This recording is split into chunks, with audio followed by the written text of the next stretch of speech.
Salve, salve, meu tricolor! Vamos começar o vídeo de hoje. Pedir pra você se inscrever no canal, deixar o like, compartilhar o vídeo e comentar pra estar me ajudando a bater a meta de 600 inscritos aqui no canal. Aqui é um canal muito informativo sobre o tricolor, então se você gosta de informações diárias sobre São Paulo, se inscreve aí pra estar me ajudando demais. E bora falar do jogo de ontem, onde São Paulo ganhou de 2-1 contra o Atlético Paranaense, mas poderia ter sido mais, né? Vamos começar já desse jeito. Poderia ter sido mais.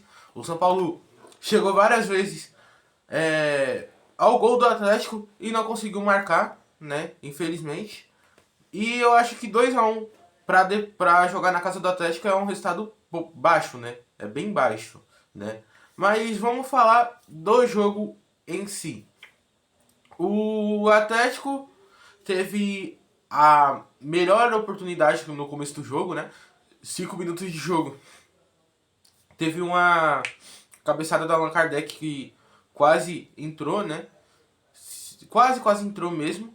Detalhe, o Jandrei tava no gol, né? O Crespo, ele fez várias mudanças no time. O Jandrei tava no gol, ele poupou o Rafael, não sei porquê, né? E eu acho que se fosse um pouquinho pular aquela bola ali do Allan Kardec, entrava aos 5 minutos, né? 5 minutos de jogo. Mas não entrou não, ainda bem. Depois disso eu acho que não teve tantas jogadas tão interessantes assim. Eu acho que a jogada mais interessante que teve mesmo foi o gol do Pablo Maia, que foi uma jogada onde o Enzo estava com a bola na lateral, tocou pro Ferreirinha, o Ferreirinha devolveu pro Enzo cruzar para dentro da área, ele cruzou, o Marcos Antônio chutou em cima do Léo Pelé, a bola voltou no Alan Franco, o Alan Franco recebeu, pisou pro Pablo Maia, que mandou um chutaço no canto e fez 1-0 pro São Paulo. Um golaço do Pablo Maia, né? E fazia 1 ano e 8 meses, mais ou menos, que o Pablo Maia não marcava um gol.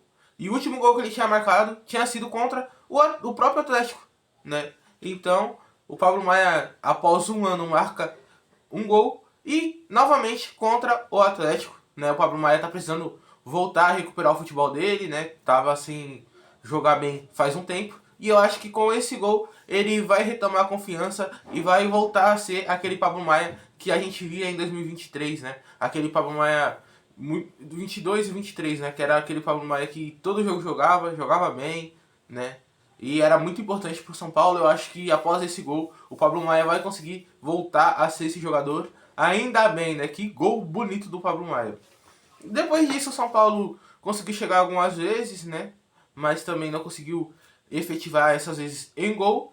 Teve o gol do Ferreirinha, que pra mim foi um golaço pela jogada do Rodriguinho. O Rodriguinho ele recebe a bola ali no meio, ele dibra o Patrick, que cai sentado, passa por outro, que eu não lembro quem é, passa por outro, passa por um, ele passa por três, né? Passa pelo Patrick, passa por outro, que eu não lembro quem era, aí ele pedala, passa por mais outro, toca a bola pro Ferreirinha, que marca mais um gol pro São Paulo. Ferreirinha chegou a 7 gols no ano, falta 3 agora para chegar em 10 e falta 3 para o Neto. Para o Neto vestir a Toninha. Então já se prepara. Quem quer ver o Neto vestindo a Toninha, tá perto. Tá? E o gol, né, em si foi uma jogada magistral do Rodriguinho. O Rodriguinho tava um pouco. Ele não tava um pouco abaixo na partida. O Rodriguinho ele tava bem na partida, mas o Rodriguinho ele é um jogador que ele oscila muito dentro de uma partida só, né? Ele comete bastante erros, né? Mas ele também pode ser um jogador fora da curva dentro da mesma partida. Isso é muito estranho, mas eu acredito que conforme ele vai jogando, ele aprimore isso e consiga fazer uma partida sólida, né? Sem essas oscilações dentro da própria partida. Depois disso, o São Paulo chegou. Eu lembro que teve uma chegada bem interessante com o Enzo Dias, que a bola bateu na trave, mas ele podia ter tocado para dentro, pro Luciano. Teve outra chegada teve no primeiro tempo, se não me engano, teve uma chegada do Rodriguinho que a bola quase vai no cantinho do gol. Então o São Paulo, ele chegou muitas vezes, mas não conseguiu efetivar em gol e só conseguiu fazer 2, né? Após isso,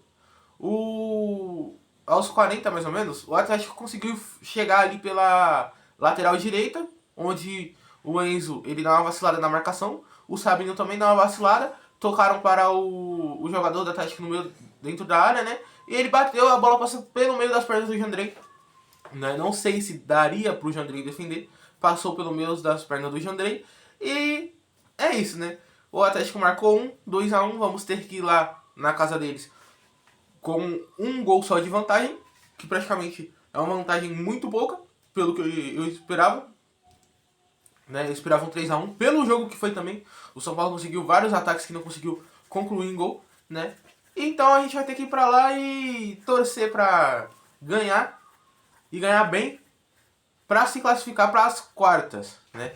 Mas foi uma vitória interessante aí, nossa, da Copa do Brasil. Agora vamos falar sobre algumas informações aí, né? O Jandrei, pra mim ele é um goleiro mais ou menos, né? Ele já foi melhor, mas depois, eu acho que depois de uma lesão que ele teve na costela, nunca mais eu vi ele sendo razoável, né? Ele dá bastante vaciladas, entrega a bola no jogador, no pé dos jogadores adversários, que nem ele fez ontem, entregou uma bola no pé dos jogadores do Atlético. E talvez seria interessante São Paulo procurar outro goleiro para ser reserva do Rafael. Ou até mesmo procurar um goleiro para ser titular e o Rafael ser reserva, né? Seria bem interessante, né? E falando sobre isso, tem o Carlos Miguel, que foi notificado pelo Nottingham Forest a procurar um novo clube, já que ele não vai ser utilizado lá. O que vocês acham do Carlos Miguel? Vocês acham que seria uma opção interessante para o São Paulo ou não? Eu não acho que seria uma opção tão interessante, né? Eu falando sobre o Carlos Miguel, eu não acho tão interessante assim o Carlos Miguel no São Paulo, né? Não que ele não seja um bom goleiro, ele é um bom goleiro sim, mas não acho tão interessante assim não. Se vocês acham interessante, deixem nos comentários que eu quero saber o que vocês acham do Carlos Miguel. E também falando sobre Evangelos Marinax, né?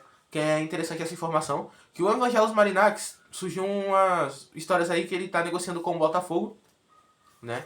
E estão falando, será que ele vai fechar com o São Paulo ou com o Botafogo? Mas aparentemente ele não está negociando com o Botafogo, ele está negociando com o Textor.